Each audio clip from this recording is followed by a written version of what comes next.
Hello, this is Nicholas James coming in from Florida Yankee News, where we cover all things news, media, and everything related. Let's get to the following news stories of the day. Our first news story today comes out of Bradford County, Florida, and Stark, where Jeffrey Hutchison is facing the needle after he was found guilty of killing 3 children and his girlfriend in 1998. He was a veteran that fought in the Gulf War and had severe mental issues stemming from that. From 1991 to 1993, he also claimed that the government was conspiring against him and was trying to silence him by saying there was 2 other assailants. He was in an argument. He packed his clothes and his gun, went drinking, went back to the house, and told the police he shot his entire family. This would be the 3rd lethal injection in Florida in 2025 and the 15th scheduled for the whole year.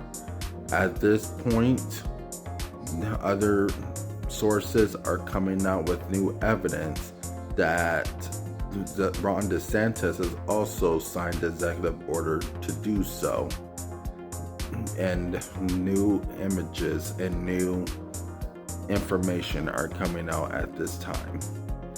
In other news, hundreds of thousands of people are protesting around the country over the billionaire support of the Trump campaign and the war against the working people, as in from Philadelphia to Washington, D.C., as hundreds of thousands packed the American Mall.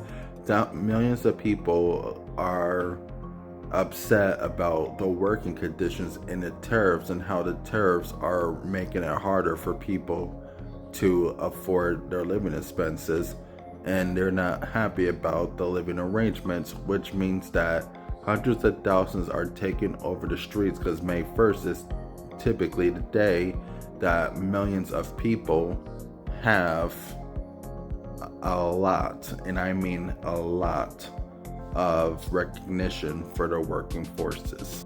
In other news, coming out of Chattanooga, Tennessee, an illegal immigrant, Jose Ramirez, has been convicted of murdering his girlfriend, Olivia Penny, in October 2022 after they went out drinking, had a big argument, and then he went home and physically strangled her to death and fell asleep next to her body and did not know his actions until the next day. This is a major victory for prosecutors in the case of thousands who have went unheard of and unnoticed.